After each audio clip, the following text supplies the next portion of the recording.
Hello दोस्तों, नमस्कार। आप सभी लोगों का एक बार फिर से स्वागत है आपके अपने YouTube channel PS digital education पर। दोस्तों, आज की इस वीडियो में हम लोग टीजीटी, पीएसटी और ईएलटी के अकॉर्डिंग राजनीति विज्ञान का मॉडल पेपर नंबर 32 यानी कि 32 नंबर का हम लोग मॉडल पेपर नंबर हल करने वाले हैं। इससे पहले वाली वीडियो में दोस्तों हम लोगों ने मॉडल नंबर 31 में 1 से लेकर लगभग 31 तक प्रश्नों को हम लोगों ने देख लिया था। उसके आगे के प्रश्नों को इसमें हम लोग देखेंगे।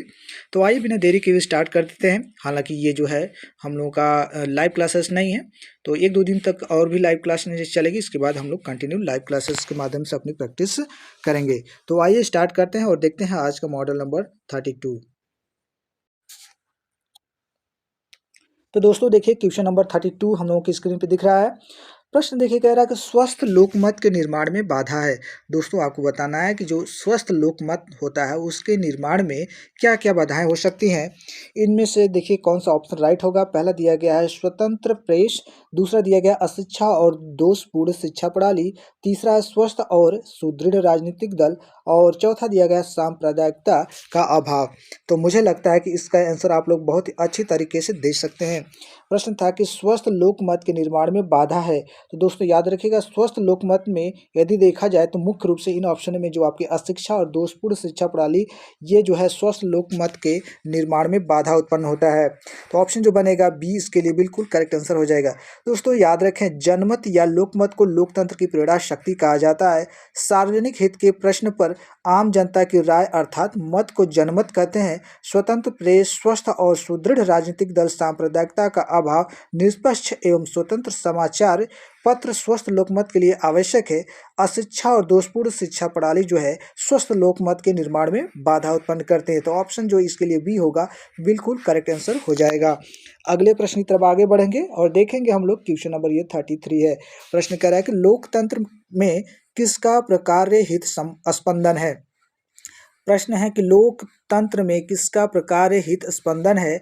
आपका पहला ऑप्शन दिया गया है नागरिक समाज, दूसरा है गैर सरकारी संगठन, तीसरा है दबाव समूह और न्यायपालिका।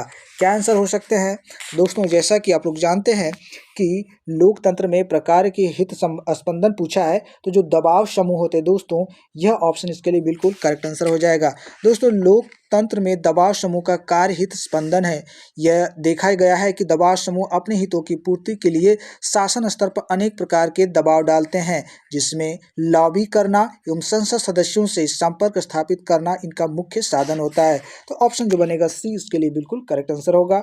अगले प्रश्न की तरफ आगे बढ़ते हैं, देखेंगे हम लोग। क्वेश्चन नंबर ये 35 है और प्रश्न कह रहा है कि सूची 1 को सूची 2 के साथ सुमेलित कीजिए और सूचियों के नीचे दिए गए कूट का प्रयोग करते हुए सही उत्तर का चयन करें। तो देखिए सूची 1 में दोस्तों क्या दिया गया है। सूची 1 में कुछ व्यवस्थाएं दी गई हैं और उससे संबंधित कुछ लोग दिए गए हैं। तो सूची 1 में पहला ऑप्शन जो दिया गया ए, शासन तथा भौतिक सामाजिक पर्यावरण के मध्य सहसंबंध। दूसरा इसमें बी दिया गया है दलीय व्यवस्था तथा निर्वाचन व्यवस्था के मध्य सहसंबंध। तीसरा है अल्पतंत्र का लौह नियम और चौथा दिया गया है उदार एवं चरम बहुदलीय व्यवस्था। और सूची में देखिए दिया गया 2 में मॉन्टेस्क्यू, डुअर्जर, रॉबर्ट मिचेल, सार्टोरी। तो आइए मिलान करते हैं। मिलान करने के बाद देखते हैं हम लोग दोस्तों कि क्या आंसर हम लोगों का बनेगा। ठीक है, क्वेश्चन नंबर 35 है। दोस्तों देखिए, यदि हम लोग देखें इसमें तो शासन तथा भौतिक सामाजिक पर्यावरण के मध्य सहसंबंध, इसमें यदि हम लोग देखते हैं दोस्तों, तो इसमें जो पहला हम लोगों का दिया गया है ये बिल्कुल सही है। मॉन्टेस्क्यू को इस तरह से विचार दिया गया। ठीक है, इसके बाद दलीय व्यवस्था तथा निर्वाचन व्यवस्था के मध्य सहसंबंध दोस्तों, यह भी जो है दोस्तों ये आपका डुअर्जर से संबंधित है, तो ये भी बिल्कुल सही है। तीसरा जो है अल्पतंत्र का लौह नियम दोस्तों, ये रॉबर्ट मिचेल्स के द्वारा दिया गया, तो ये भी बिल्कुल सही है। और उदार एवं चरम बहुदलीय व्यवस्था जो है ये सार्टोरी के द्वारा। तो यानी कि हम लोगों का बिल्कुल राइट जा रहा है, यानी कि ए का पहला, बी का दूसरा, सी का तीसरा और डी का हमारा 4 बन रहा है। तो देखते हैं किस ऑप्शन में देखने को हमको मिल रहा है। ठीक है दोस्तों, क्वेश्चन नंबर है ये आपका 35 में। देखिए ए का पहला, तो यहाँ पे हमको डी में देखने को मिल गया। ठीक है, किसमें, डी में देखने को मिल गया। ठीक है, तो ऑप्शन जो बनेगा डी इसके लिए बिल्कुल करेक्ट आंसर हो जाएगा। ठीक है, अगले प्रश्न की तरफ आगे बढ़ते हैं और देखेंगे हम लोग। क्वेश्चन नंबर ये 36 है और प्रश्न देखिए क्या कह रहा है। प्रश्न के नीचे दो वक्तव्य दिए गए हैं, एक को कथन ए तथा दूसरे को कारण आर कहा गया है। अब देखते हैं कि कथन ए में क्या है। इसमें दिया गया गांधी के अनुसार धर्म से अलग राजनीति मृत्युजाल है। क्या यह सही बात है गांधी के अनुसार? और कारण आर दिया गया है इसके विषय में, राजनीति में धर्म का प्रवेश आवश्यक है क्योंकि धर्म के अभाव में यह सांप्रदायिक रंग ले सकती है। तो क्या आंसर सही होगा? देखते हैं। तो देखिए दोस्तों, जो कथन दिया गया है, ठीक है, कथन जो दिया गया है कि गांधी के अनुसार धर्म से अलग राजनीति मृत्युजाल है, तो बिल्कुल ठीक है। तो ये कथन बिल्कुल सही है दोस्तों, क्योंकि गांधी जी कहते हैं कि धर्म और राजनीति साथ साथ चलते हैं, बिना धर्म के राजनीति नहीं हो सकती। ठीक है, तो इसके विषय में जो कारण दिया गया दोस्तों, राजनीति में धर्म का प्रवेश आवश्यक है क्योंकि धर्म के अभाव में सांप्रदायिक रंग ले सकती है। तो ये भी बिल्कुल सही है दोस्तों, और इसका स्पष्टीकरण भी हो रहा है। तो याद नहीं कि हमारा ए और आर दोनों सही है, व्याख्या भी हो रही है। तो ऑप्शन देखिए, ए हमारा दिया गया है, ए तथा आर दोनों सही हैं तथा आर ए की सही व्याख्या कर रहा है। तो ऑप्शन ए इसके लिए बिल्कुल करेक्ट होगा। अगला प्रश्न देखते हैं हम लोग। क्वेश्चन नंबर है ये आपका 37 और प्रश्न कह रहा है, यह कथन किसका है? रिपब्लिक केवल राजनीति पर लिखी गई पुस्तक मात्र ही नहीं, वरन शिक्षा पर लिखी गई एक ऐसी उत्कृष्ट रचना है जो इससे पहले कभी नहीं लिखी जा सकी। ठीक है, लिखी जा सकी। क्या आंसर होगा? बहुत ही अच्छा प्रश्न है और इसके विषय में मुझे लगता है कि सभी लोग जानते होंगे दोस्तों। इनके रिपब्लिक का जो प्लेटो का रिपब्लिक था दोस्तों, उस पर रूसो का जो स्टेटमेंट आता है इस प्रकार से। ठीक है, तो ऑप्शन जो बनेगा यहाँ पे ए आंसर इसके लिए बिल्कुल करेक्ट आंसर हो जाएगा। रूसो ने प्लेटो की रिपब्लिक की खूबियों का वर्णन करते हुए कहा था दोस्तों कि रिपब्लिक केवल राजनीति पर लिखी गई पुस्तक मात्र नहीं है, बल्कि शिक्षा पर लिखी गई एक ऐसी उत्तम कृति है जो इससे पहले कभी किसी ने नहीं लिखी होगी या नहीं लिखी जा सकती। तो ऑप्शन जो बनेगा यहाँ पे ए बिल्कुल करेक्ट होगा। अगला प्रश्न देखते हैं। क्वेश्चन नंबर है आपका 38 और प्रश्न है कि यह कथन किसका है? ठीक है, यह कथन किसका है? जब तक राजनीति दार्शनिक राजा नहीं होंगे या विश्व के राजा दर्शन की भावना से प्रेरित नहीं होंगे तब राज्यों को उनकी बुराइयों से कभी मुक्ति प्राप्त नहीं होगी। ठीक है, तो ये भी बहुत आसान सा प्रश्न है, क्योंकि दो दार्शनिक या आदर्श राजनीति की बात जो करते हैं वह प्लेटो महोदय करते हैं। तो ऑप्शन जो बनेगा यहाँ पे बी बिल्कुल करेक्ट आंसर हो जाएगा। ठीक है, तो प्लेटो ने आदर्श राज्य की स्थापना के लिए दार्शनिक राजा की परिकल्पना की है दोस्तों। इनके अनुसार देखा जाए तो जब तक दार्शनिक राजा नहीं होंगे या विश्व के राजा दर्शन की भावना से प्रेरित नहीं होंगे तब तक राज्यों को उनकी बुराइयों से कभी मुक्त नहीं किया जा सकता। इस प्रकार से प्लेटो कहते हैं। अगला प्रश्न देखेंगे हम लोग। क्वेश्चन नंबर है आपका 39 और प्रश्न है कि दिए गए विकल्पों में से विकल्पों में से कौटिल्य ने अर्थशास्त्र में सरकारी धन के गबन के कितने तरीकों का उल्लेख किया है? दोस्तों क्वेश्चन ये कह रहा है कि ये जो 4 विकल्प दिए गए हैं इनमें से कौन सा विकल्प कौटिल्य के अर्थशास्त्र में सरकारी धन के गबन के कितने तरीकों का उल्लेख किया गया? ठीक है, किया है। तो दोस्तों इसका जो आंसर बनेगा आपका 40 आंसर इसमें बिल्कुल करेक्ट आंसर हो जाएगा, ऑप्शन बी। ठीक है दोस्तों, कौटिल्य ने अर्थशास्त्र में सरकारी धन के गबन के 40 तरीकों का उल्लेख किया, जिसमें प्रमुख जो बताते हैं वो कहते हैं चोरी करना, पक्षपात करना, रिश्वत लेना व निर्णय देना, रिश्वत लेकर कोई कार्य करना, राजकीय धन से अधिक धन लेना, धन लेकर प्राप्त करना। इस प्रकार की जो राशि है दोस्तों, ठीक है, उनका इसमें उल्लेख देखने को मिलता है। इसलिए जो आंसर बनेगा हमारा 40 बिल्कुल करेक्ट आंसर हो जाएगा। ठीक है, तो 40 ये तरीकों की बात करते हैं कौन, तो दोस्तों याद रखिएगा। ठीक है, कौटिल्य। अगले प्रश्न की तरफ आगे बढ़ते हैं और देखेंगे हम लोग। क्वेश्चन नंबर है आपका 40। प्रश्न देखिए क्या कह रहा है। प्रश्न कह रहा है कि गांधी दर्शन में समाजवाद का विकल्प है। तो गांधी दर्शन में जो समाजवाद है उसका क्या विकल्प हो सकता है? सर्वोदय, न्यासधारिता, पंचायती राज या सत्य और अहिंसा? बहुत ही अच्छा प्रश्न है। 40 के लिए देखा जाए तो गांधी के दर्शन में जो समाजवाद की बात की गई है वह सर्वोदय की बात करते हैं दोस्तों। ठीक है, सर्वोदय की बात करते हैं। गांधी जी एक सच्चे समाजवादी थे। वे सभी तरह के उत्पीड़न का विरोध करते थे। वे विश्व में समानता और स्वतंत्रता के शक्तिशाली समर्थक थे। लुई फिशर जो है उन्होंने स्वयं लिखा था, मैं सच्चा समाजवादी हूँ, मेरे समाजवाद का अर्थ है सर्वोदय। गांधी जी के समाजवाद का मूल आधार आध्यात्मिक है, यह सत्य और अहिंसा के आदर्शों से प्रेरित है। ठीक है, बिल्कुल। तो यहाँ पे जो आंसर बनेगा सर्वोदय, यहाँ पे बिल्कुल राइट आंसर होगा। अगला प्रश्न देखते हैं हम लोग। क्वेश्चन नंबर है आपका 41 और प्रश्न है कि निम्नलिखित में से किसने आत्मपरक तथा परात्मपरक आचरण के मध्य अंतर किया। दोस्तों इन चारों में से किसने आत्मपरक और परात्मपरक आचरण के मध्य जो है अंतर किया है? जेएस मिल है, जेरेमी बेंथम है, या जेएस मिल है, या इनमें से कोई नहीं। तो दोस्तों 41 के लिए आप लोग जानते हैं कि जेएस मिल महोदय दो हैं दोस्तों, यही जो है इसके मध्य दोनों के मध्य क्या करते हैं, अंतर स्पष्ट करते हैं। ऑप्शन सी यहाँ पे बिल्कुल करेक्ट आंसर हो जाएगा। ठीक है, तो दोस्तों जेएस मिल ने आत्मपरक तथा परात्मपरक आचरण के मध्य अंतर किया। जेएस मिल के द्वारा कार्य संबंधी स्वतंत्रता को पुनः दो भागों में बांट दिया गया। उन्होंने स्व विषय की बात की और पर विषय की बात की। तो ऑप्शन जो बनेगा सी आंसर हो जाएगा। ठीक है, अगला प्रश्न देखते हैं हम लोग। क्वेश्चन नंबर है आपका ये 42 और प्रश्न देखिए क्या कह रहा है। प्रश्न कह रहा है निम्नलिखित में से किस राजनीतिक विचारक के दर्शन को सूकर दर्शन की संज्ञा दी जाती है? बहुत बार आप लोगों ने इस प्रश्न को देखा होगा, लेकिन प्रश्न देखिए क्या कहा गया है, किस राजनीतिक विचारक के दर्शन को सूकर दर्शन की संज्ञा दी जाती है? टीएच ग्रीन, हीगल, मैकियावेली या बेंथम? तो दोस्तों 42 के लिए जो आंसर बनेगा बेंथम राइट आंसर हो जाएगा। दोस्तों बेंथम के दर्शन को सूकर दर्शन की संज्ञा दी जाती है। बेंथम के विचारों का विरोध करते हुए मिल कहता है कि बेंथम के विचार से एक असंतुष्ट सुकरात संतुष्ट सुअर से बेहतर है। तो ये जो विचार है यह जेएस मिल ने दिया था, किसके परिप्रेक्ष्य में? बेंथम के विचारों के परिप्रेक्ष्य में। अगले प्रश्न की तरफ आगे बढ़ते हैं और देखते हैं क्वेश्चन नंबर 43। प्रश्न है कि अरस्तु के शिक्षण संस्थान कौन सा था? तो इसमें बहुत आसान प्रश्न है, इसमें कोई वो नहीं है। द नर्सरी है, द लिशियम है, द अकादमी है, या द मॉन्टेसरी है? तो दोस्तों क्वेश्चन नंबर ये 43 है और 43 के लिए यदि आप लोग आंसर गेस कर चुके होंगे तो इसका आंसर देखिए द लिशियम राइट आंसर हो जाएगा। तो अरस्तु के शिक्षण संस्थान जो था वह द लिशियम था। Option B. दोस्तों अरस्तु के शिक्षण संस्थान का नाम द लिशियम था। प्लेटो अपने शिष्य अरस्तु की कुशलता से बहुत प्रसन्न था और उससे अकादमी का मस्तिष्क कहा करता था।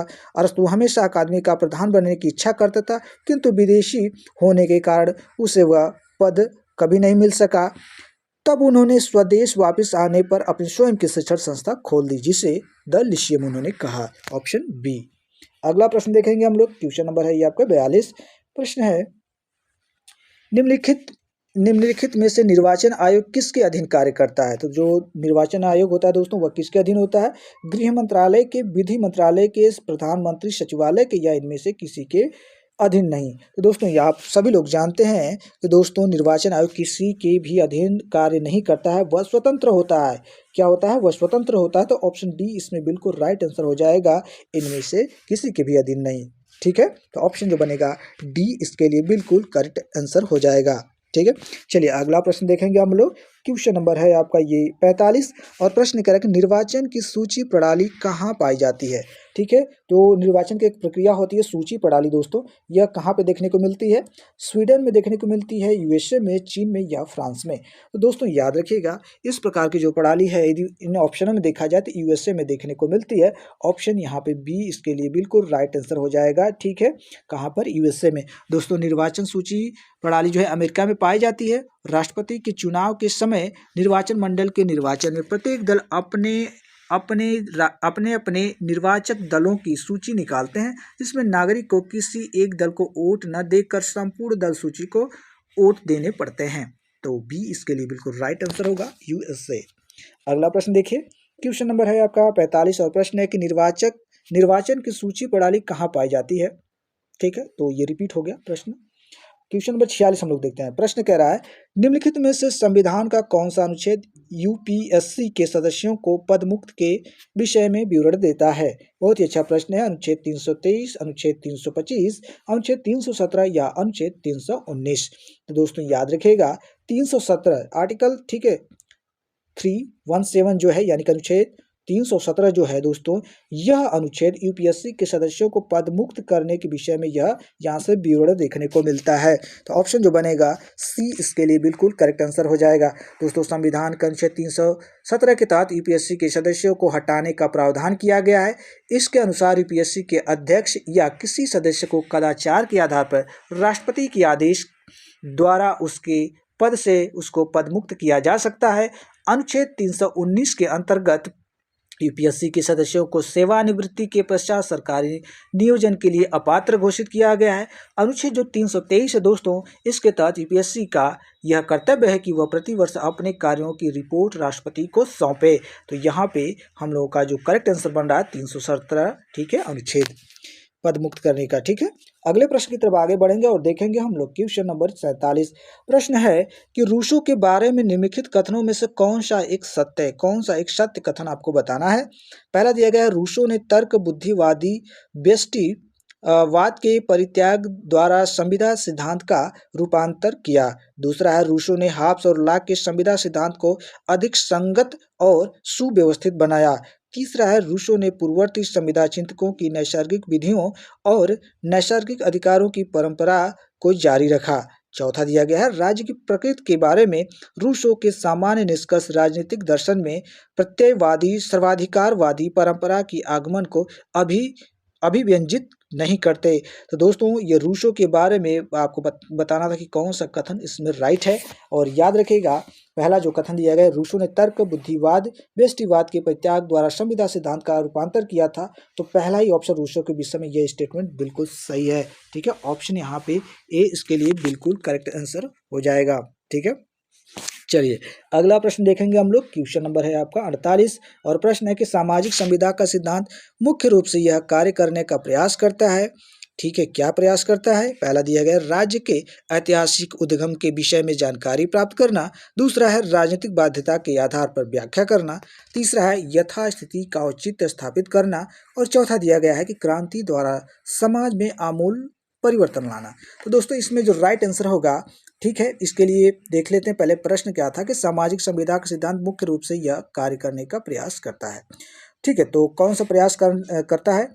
तो यदि देखा जाए तो बी ऑप्शन जो है इसमें राइट आंसर हो जाएगा दोस्तों। ठीक है, राजनीतिक बाध्यता के आधार की व्याख्या करना। दोस्तों ये सामाजिक संविदा का सिद्धांत मुख्य रूप से यह कार्य करने का प्रयास करता है कि राजनीतिक बाध्यता के आधार की व्याख्या करना। ऑप्शन जो है यहाँ पे बी इसके लिए बिल्कुल करेक्ट आंसर हो जाएगा 48 के लिए। ठीक है दोस्तों, याद रखिएगा, उदारवादी परंपरा में राज्य की उत्पत्ति तथा प्रकृति के दो प्रकार के सिद्धांत प्रचलित हैं। सामाजिक समझौता जिसे हम लोग संविदा का सिद्धांत कहते हैं। ठीक है, दूसरा जो है ऐतिहासिक विकासवादी सिद्धांत। सामाजिक समझौता का सिद्धांत के अंतर्गत राज्य और व्यक्ति की अपनी अपनी सीमाएं हैं जो कि समझौते का सार है। यदि इन बाधाओं का उल्लंघन हुआ तो राज्य नष्ट हो जाएगा। बी यहाँ पे बिल्कुल राइट होगा। अगले प्रश्न की तरफ आगे बढ़ते हैं और देखते हैं। क्वेश्चन नंबर है आपका 49 और प्रश्न है कि मार्क्सवादी सिद्धांत के अनुसार राज्य की उत्पत्ति हुई थी। तो मार्क्सवादी सिद्धांत के अनुसार राज्य की उत्पत्ति किस प्रकार से हुई। पहला दिया गया है उत्पादन के शोषणकारी संबंधों को अंत करने हेतु। दूसरा है उत्पादन के शोषणकारी संबंधों की रक्षा हेतु। तीसरा है श्रमिक वर्ग के लिए स्वतंत्रता और समानता सुनिश्चित करने हेतु। और चौथा है वर्गहीन समाज की स्थापना करने और वर्ग संघर्ष की समाप्ति हेतु। तो 49 का ये प्रश्न था और यहाँ पे प्रश्न ये था कि मार्क्सवादी सिद्धांत के अनुसार राज्य की उत्पत्ति हुई थी दोस्तों उत्पादन के शोषणकारी संबंधों की रक्षा करने हेतु। मार्क्सवादी जो सिद्धांत है इसका उद्भव हुआ था। बी यहाँ पे बिल्कुल राइट आंसर हो जाएगा। मार्क्सवादी सिद्धांत के अनुसार राज्य की उत्पत्ति उत्पादन के शोषणकारी संबंधों की रक्षा के लिए हुई। मार्क्स ने साम्यवादी घोषणा पत्र में स्पष्ट किया है कि राज्य पूंजीवादी वर्ग की कार्यकारिणी समिति है। अगले प्रश्न की तरफ आगे बढ़ते हैं और देखते हैं क्वेश्चन नंबर 50 यानी कि 50। प्रश्न है कि निम्नांकित में से कौन सा एक आधुनिक राष्ट्र राज्य उद्भव के लिए एक उत्तरदायी कारक नहीं है। पहला दिया गया है प्रादेशिक संप्रभुता का सिद्धांत। दूसरा है चर्च की सार्वभौमिक सत्ता का पराभव। तीसरा है समष्टिवादी वैचारिक वातावरण जो पुनर्जागरण और धर्म सुधार आंदोलन की विशेषता थी। चौथा दिया गया शांति सुरक्षा और एकता की इच्छा थी। तो आपको इनमें से बताना था कि कौन सा एक आधुनिक राष्ट्र राज्य उद्भव के लिए एक उत्तरदायी कारक नहीं है। नेगेटिव सेंटेंस में पूछा गया प्रश्न, याद रखिएगा दोस्तों। इसमें जो दिया गया है आपका ऑप्शन, ठीक है, जो शांति सुरक्षा और एकता की इच्छा दोस्तों, यह दोस्तों बिल्कुल राइट आंसर हो जाएगा दोस्तों। यह जो है आधुनिक राष्ट्र राज्य उद्भव के लिए उत्तरदायी कारक नहीं है। कौन सा, शांति सुरक्षा और एकता की इच्छा। ठीक है, तो ऑप्शन जो बनेगा डी इसके लिए बिल्कुल करेक्ट आंसर हो जाएगा दोस्तों। यहाँ पे आप लोगों को कोई कंफ्यूजन नहीं होना चाहिए इस प्रश्न में दोस्तों। यहाँ पे देखा जाए तो आधुनिक युग में राष्ट्र और राज्य प्रायः एकाकार हो गए हैं। राज्य की सीमाएं राष्ट्रीय सीमाएं कहलाती हैं। राज्य के हित को जो सीमाएं इसको सीमाएं कहलाती हैं। राज्य के हित को राष्ट्रीय हित कहा जाता है। वस्तुतः आधुनिक राष्ट्र राज्य का विकास मानव सभ्यता के बहुत लंबे इतिहास का परिणत है। 15वीं और 16वीं शताब्दी के से यूरोप में राष्ट्र राज्यों का उदय हुआ। आधुनिक राष्ट्र राज्य के उद्भव में प्रादेशिक संप्रभुता का सिद्धांत, चर्च की सार्वभौमिकता, सत्ता का प्रभाव है और समष्टिवादी वैचारिक वातावरण आदि इसके जो है कारक उत्तरदायी रहे हैं। तो दोस्तों अगला प्रश्न हम लोग देखेंगे क्वेश्चन नंबर 51 कह रहा है कि राज्य के मार्क्सवादी सिद्धांत के विषय में निम्नलिखित कथनों पर विचार कीजिए तथा सही उत्तर का चयन कीजिए। पहला इसमें देखिए क्या दिया गया है। मार्क्सवादी सिद्धांत के विषय में दिया गया है कि राज्य बहुलवादी राज्य का स्पष्ट विकल्प प्रदान नहीं करता। दूसरा है राज्य वर्ग दमन का एक यंत्र है। तीसरा कह रहा है कि मार्क्स ने राज्य संबंधी व्यवस्थित सिद्धांत विकसित नहीं किया है। चौथा कह रहा है कि राज्य श्रेष्ठ संरचना का हिस्सा नहीं है। तो दोस्तों यदि मार्क्सवादी सिद्धांत के अनुसार देखा जाए तो पहला जो ऑप्शन दिया गया है, राज्य बहुलवादी राज्य का स्पष्ट विकल्प प्रदान नहीं करता। बिल्कुल जो मार्क्सवादी वाले लोग हैं वह बहुलवादी के जो हैं यह कहते हैं कि राज्य का स्पष्ट विकल्प ये लोग प्रदान नहीं करते हैं। दूसरा इसमें दिया गया राज्य वर्ग दमन का एक यंत्र है, तो ये गलत है दोस्तों, ठीक है। तीसरा जो है मार्क्स ने राज्य संबंधी व्यवस्थित सिद्धांत विकसित नहीं किया है। दोस्तों ये जो है आपका यहाँ पे ये बिल्कुल सही है, ठीक है। तो यहाँ पे चौथा जो दिया गया है राज्य श्रेष्ठ संरचना का हिस्सा नहीं है, तो यहाँ पे ये स्टेटमेंट जो है गलत है। इस हिसाब से यदि देखा जाए दोस्तों क्वेश्चन नंबर 51 के लिए तो ऑप्शन जो बनेगा हमारा पहला तीसरा सही है, तो ऑप्शन 20 पे बिल्कुल राइट आंसर हो जाएगा। आइए अगले प्रश्न की तरफ आगे बढ़ते हैं और देखेंगे हम लोग अगला प्रश्न। क्वेश्चन नंबर 52 देखिए कह रहा है, प्रश्न है कि सामाजिक अभियांत्रिक का सिद्धांत प्रस्तुत करने वाला उदारवादी विचारक कौन है। तो सामाजिक जो अभियांत्रिक सिद्धांत दिया गया वह किसके द्वारा दिया गया था? सीबी मैकफर्सन के द्वारा, कार्ल जे पापर के द्वारा, जॉन रॉल्स के द्वारा या एल.टी. हॉबहाउस के द्वारा। दोस्तों तो यहाँ पे सामाजिक अभियांत्रिक का सिद्धांत किसके द्वारा दिया गया है? ठीक है, एक उदारवादी वह विचारक हैं।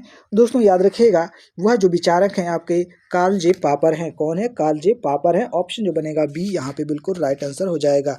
याद रखें वो सुधारवादी एवं क्रमिक सामाजिक परिवर्तन का समर्थन करने वाले आधुनिक विचारक जो है कार्ल जे पापर ने अपनी पुस्तक the open society and it's enemies जो कि 1945 में आई, इसके अंतर्गत सामाजिक अभियांत्रिक सिद्धांत का प्रतिपादन किया गया। किसके द्वारा?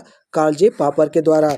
अगले प्रश्न की तरफ आगे बढ़ते हैं और देखते हैं क्वेश्चन नंबर है आपका ये 53 और ये कूट संबंधी प्रश्न कह रहा है कि सूची 1 को सूची 2 के साथ सुमेलित कीजिए और सूचियों के नीचे दिए गए कूट का प्रयोग करते हुए सही उत्तर का चयन कीजिए। सूची 1 में अवधारणाएं हैं, सूची 2 में विचारक हैं। तो देखिए अवधारणाओं के अंतर्गत दिया गया है राज्य का दार्शनिक सिद्धांत, राज्य और विधि का सामान्य सिद्धांत। तीसरा है दार्शनिक उग्रवाद। चौथा है नागरिक सद्गुणों की अभिवृद्धि की पूर्व दशा के रूप में गणतंत्रवाद। और सूची 2 में दिया गया है मैकियावेली, बेंथम, केल्सन, बोशांके। तो क्या आंसर इसमें करेक्ट आंसर हो सकता है दोस्तों? तो याद रखिएगा हम लोग मिलान करें तो दोस्तों इसमें जो दिया गया है आपका राज्य का दार्शनिक सिद्धांत, राज्य का दार्शनिक सिद्धांत दोस्तों, ठीक है। इसमें जो आपका दिया गया है यहाँ पे बोशांके, देखिए किधर है, हाँ ये रहे बोशांके, तो यहाँ पे ये बोशांके हो जाएंगे, ठीक है, यानी कि 4 नंबर यहाँ पे हो जाएगा। राज्य और विधि का सामान्य सिद्धांत जो है दोस्तों, यह जो दोस्तों दिया गया है ये आपका इसमें है आपका केल्सन, ठीक है, बिल्कुल केल्सन, तो यहाँ पे केल्सन हो जाएंगे, तो यानी कि 3 नंबर हो गए बी पे, ठीक है। इसके बाद जो है आपके दार्शनिक उग्रवाद, दार्शनिक उग्रवाद जो दोस्तों ये आपके दिए गए हैं मैकियावेली के द्वारा, तो यहाँ पे ये 1 नंबर पे हो गए, ठीक है, 1 नंबर हो गए, ठीक है। सी के लिए सॉरी मैकियावेली बेंथम के द्वारा दिया गया दोस्तों, ठीक है, किसके द्वारा, यहाँ पे मिस्टेक हो रहा है, ठीक है, याद रखें ये बेंथम के द्वारा दिया गया, यहाँ पे ये रहा बेंथम, ठीक है। तो यहाँ पे ये जो हो जाएंगे 2 नंबर पे हो जाएंगे। चौथा दिया गया नागरिक सद्गुणों की अभिवृद्धि की पूर्व दशा के रूप में गणतंत्रवाद, तो ये है आपका मैकियावेली, तो यहाँ पे आपका मैकियावेली हो जाएगा यानी कि 1 नंबर। तो याद रखिएगा 4 3 2 1 यानी कि 43-21 जो आपका है ऑप्शन ए में दिया गया है, ठीक है, बिल्कुल ऑप्शन ए में दिया गया है जो कि बिल्कुल करेक्ट है। अगले प्रश्न की तरफ आगे बढ़ते हैं, देखेंगे हम लोग क्वेश्चन नंबर है आपका ये 54 और प्रश्न करेक्ट निम्नांकित प्रश्न के 2 वक्तव्य हैं, एक को कथन ए और दूसरे को कारण आर नाम दिया गया है। कथन ए में देखिए क्या दिया है, अरस्तु के अनुसार राज्य व्यक्ति का पुरोगामी है। कारण कह रहा है इसके विषय में अरस्तु के अनुसार राज्य एक नैसर्गिक संस्था है अब प्रश्न बन रहा है कि उपयुक्त दोनों कथनों के आधार पर निम्नलिखित विकल्पों में से सही उत्तर का चयन करें। तो भाई अरस्तू के अनुसार राज्य व्यक्ति का पुरोगामी है, ठीक है। तो ये तो बिल्कुल इन्होंने अपना स्टेटमेंट ही दिया है, ठीक है, कि अरस्तू के अनुसार यदि देखा जाए तो राज्य जो है व्यक्ति का पुरोगामी है। और कारण इसके विषय में क्या दिया गया है, अरस्तू के अनुसार राज्य एक नैसर्गिक संस्था है।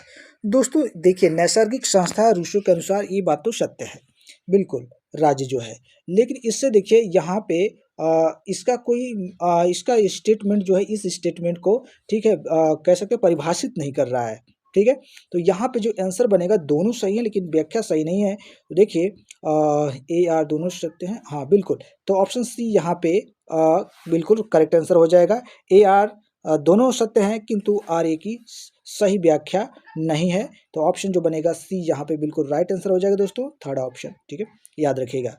दोस्तों याद रखें आप लोग, अरस्तू ने राज्य को व्यक्ति से पहले माना है तथा राज्य को प्राकृतिक संस्था अथवा एक नैसर्गिक संस्था भी मानते हैं। अरस्तू ने राज्य के आंगिक सिद्धांत का समर्थन करते हुए यह विचार प्रस्तुत किया है कि राज्य और व्यक्ति का आपस में वही संबंध है जो शरीर एवं उसके विभिन्न अंगों में पाया जाता है, ठीक है। तो ये बातें भी आप लोग याद रखें। क्वेश्चन नंबर देखिए ये 55 है और प्रश्न कह रहा है, किसने कहा सर्वहारा की तानाशाही मार्क्स के सिद्धांत का सार है। बहुत ही अच्छा प्रश्न है, ठीक। किसने कहा था कि जो सर्वहारा की तानाशाही ये मार्क्स का सिद्धांत है। ऑप्शन 55 के लिए दोस्तों याद रखिए, ये लेनिन का स्टेटमेंट है दोस्तों, ठीक है। लेनिन ने कहा था दोस्तों, इनकी एक रचना थी स्टेट एंड रिवोल्यूशन, इसी में उन्होंने अपना जो है कह सकते हैं कि इसमें इस तरह का अपना वो स्टेटमेंट देते हैं, कहते हैं कि सर्वहारा की तानाशाही मार्क्स के सिद्धांत का सार है। अगले प्रश्न की तरफ आगे बढ़ते हैं, देखेंगे हम लोग। क्वेश्चन नंबर है ये आपका 56 और प्रश्न की निम्नलिखित में से लोकायुक्त अपना प्रतिवेदन किसके समक्ष प्रस्तुत कर सकता है। जो लोकायुक्त होते हैं दोस्तों, ठीक है, यह जो है अपना प्रतिवेदन किसके समक्ष प्रस्तुत कर सकते हैं। मुख्यमंत्री, उच्च न्यायालय के मुख्यमंत्री, उच्च न्यायालय के मुख्य न्यायाधीश, सी कह रहा राज्यपाल और डी है विधानसभा के अध्यक्ष। फ्लो में कभी निकल जाता है दोस्तों कुछ ऐसे वर्ड, तो आप लोग थोड़ा सा उसको इग्नोर भी कर दिया करें, ठीक है। तो 56 के लिए दोस्तों याद रखिएगा, प्रश्न था कि लोकायुक्त अपना प्रतिवेदन किसके समक्ष प्रस्तुत करता है, तो राज्यपाल के समक्ष, ठीक है, बिल्कुल राज्यपाल के समक्ष ये प्रस्तुत करते हैं। ऑप्शन जो बनेगा सी आंसर यहाँ पे बिल्कुल करेक्ट आंसर हो जाएगा, ठीक है। चलिए अगले प्रश्न की तरफ आगे बढ़ेंगे और देखेंगे हम लोग। क्वेश्चन नंबर है आपका 57।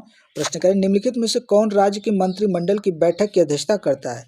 तो मंत्री जो राज्य के मंत्रिमंडल होते हैं उसकी बैठक की अध्यक्षता कौन करता है, राज्यपाल, राष्ट्रपति, प्रधानमंत्री या मुख्यमंत्री। तो याद रखिएगा, इसमें मुख्यमंत्री जो होते हैं यही अपने राज्य के जो मंत्रिमंडल होते हैं इसकी वह अध्यक्षता करते हैं। ऑप्शन डी यहाँ पे मुख्यमंत्री बिल्कुल करेक्ट आंसर हो जाएगा 57 के लिए। अगले प्रश्न की तरफ आगे बढ़ते हैं और देखते हैं। क्वेश्चन नंबर है आपका 58 और प्रश्न है कि किस संविधान संशोधन द्वारा एक ही व्यक्ति को एक या एक से अधिक राज्यों का राज्यपाल या संघ राज्य क्षेत्रों का उपराज्यपाल नियुक्त किया जा सकता है। इसमें दिया गया पहला 5वां संविधान संशोधन अधिनियम 1955, बी है आपका 6वां संविधान संशोधन अधिनियम 1956 और सी है चौथा जो आपका संविधान संशोधन अधिनियम आया था 1955 और डी है 7वां संविधान संशोधन अधिनियम 1956। तो इसके लिए एग्जैक्ट जो आंसर बनेगा दोस्तों याद रखें, 7वां संविधान संशोधन 1956 के तहत दोस्तों किसी ठीक है, किसी भी जो राज्यपाल होंगे दोस्तों, ठीक है, व्यक्ति को एक या एक से अधिक राज्यों का राज्यपाल या संघ राज्य क्षेत्रों का उपराज्यपाल इनको नियुक्त किया जा सकता है 7वां संविधान संशोधन 1956 के तहत। अगले प्रश्न की तरफ आगे बढ़ेंगे और देखेंगे। क्वेश्चन नंबर 59, प्रश्न के निम्नलिखित में से कौन सा कथन सत्य है। कौन सा कथन सत्य है। पहला दिया गया है किसी राज्य के राज्यपाल को संसद द्वारा हटाया जा सकता है। दूसरा है राज्यपाल को राज्य विधानमंडल द्वारा हटाया जा सकता है। तीसरा करें राज्यपाल को राष्ट्रपति हटा सकता है। चौथा है राज्यपाल को उसके 5 साल के कार्यकाल से पहले नहीं हटाया जा सकता। तो 59 के लिए दोस्तों क्या आंसर होगा, याद रखें राज्यपाल को राष्ट्रपति हटा सकता है, यह दोस्तों कथन जो है बिल्कुल करेक्ट आंसर है, ठीक है। तो राज्यपाल को राष्ट्रपति हटा सकता है, ये ऑप्शन यहाँ पे बिल्कुल राइट होगा 59 के लिए, ठीक है। चलिए अगले प्रश्न की तरफ आगे बढ़ते हैं और देखेंगे हम लोग। क्वेश्चन नंबर है आपका ये 60 और प्रश्न देखिए कह रहा है, निम्नलिखित में से किस राज्य को भारतीय संघ में पूर्ण राज्य का स्थान दिए जाने से पूर्व सहचारी राज्य का दर्जा दिया गया था। अरुणाचल प्रदेश को, सिक्किम को, नागालैंड को या मेघालय को। तो 60 के लिए क्या आंसर बनेगा, आप लोग इसका आंसर दे सकते हैं कमेंट बॉक्स में। जो इसका आंसर करेक्ट होगा दोस्तों सिक्किम, ठीक है, सिक्किम इसके लिए बिल्कुल करेक्ट आंसर हो जाएगा 60 के लिए, ठीक है। बिल्कुल, तो ऑप्शन बी सिक्किम इसमें बिल्कुल राइट आंसर होगा। अगले प्रश्न की तरफ आगे बढ़ते हैं और देखते हैं क्वेश्चन नंबर 61। प्रश्न के दिए गए विकल्पों में से भारत के किस राज्य में विधानसभा में सीट धार्मिक आधार पर आरक्षित होती है? तो भारत का वह कौन सा राज्य है जहाँ पे विधानसभा की सीटों को धार्मिक आधार पर उसको आरक्षण दिया गया है? ऑप्शन आपके पास देखिए दिया गया है गोवा, मिजोरम, सिक्किम और जम्मू और कश्मीर। क्या आंसर होगा 61 के लिए? दोस्तों याद रखिएगा इसमें सिक्किम बिल्कुल राइट आंसर हो जाएगा, ठीक है। तो दोस्तों सिक्किम जो है इस राज्य में विधानसभा में सीट धार्मिक आधार पर आरक्षित होती है। ऑप्शन जो बनेगा सिक्किम यहाँ पे बिल्कुल राइट आंसर हो जाएगा। दोस्तों देखते हैं आज का हम लोग आखिरी प्रश्न क्वेश्चन नंबर ये 62 है और प्रश्न करा कि भारत के संविधान के किस अनुच्छेद में राज्य को परिभाषित किया गया है? आसान प्रश्न है। अनुच्छेद 33, अनुच्छेद 35 या अनुच्छेद 12 या अनुच्छेद 34 यानी कि 34। तो इसके लिए दोस्तों आप सभी लोग जानते हैं कि आपका जो अनुच्छेद 12 है दोस्तों इसके तहत राज्य को परिभाषित किया गया है। तो ऑप्शन सी यहाँ पे बिल्कुल राइट आंसर हो जाएगा। याद रखें भारतीय संविधान के अनुच्छेद 12 में भाग 3 के प्रयोजनों के लिए राज्य शब्द को परिभाषित किया गया है। अनुच्छेद 12 के अनुसार राज्य शब्द में निम्नलिखित को शामिल किया गया है, जैसे कि भारत की सरकार व संसद, राज्यों की सरकारें, इस तरह की चीज़ें आपको अनुच्छेद 12 में देखने को मिलती है। तो ये हम लोगों का था क्वेश्चन नंबर 62 का ऑप्शन सी अनुच्छेद 12। तो दोस्तों ये हम लोगों का आज का जो मॉडल पेपर नंबर था ये आपका 32 नंबर का, ठीक है। इसे हम लोगों ने हल किया। लगभग आपके 30 से 31 प्रश्न थे। हालांकि हम लोग लाइव अभी नहीं जुड़ पा रहे हैं, ठीक है। बहुत जल्दी हम लोग लाइव जुड़ेंगे। तब तक आप लोग अपना प्रिपरेशन करते रहिए। बहुत जल्दी हो सकता है आपके एग्ज़ाम की कुछ नोटिफिकेशन इसका देखने को मिले। मैं यही उम्मीद करूँगा कि एग्ज़ाम आप लोगों का सही समय पर हो जाए। आप लोग अपनी तैयारी करते रहें। इस वीडियो में बस इतना ही। थैंक यू, धन्यवाद।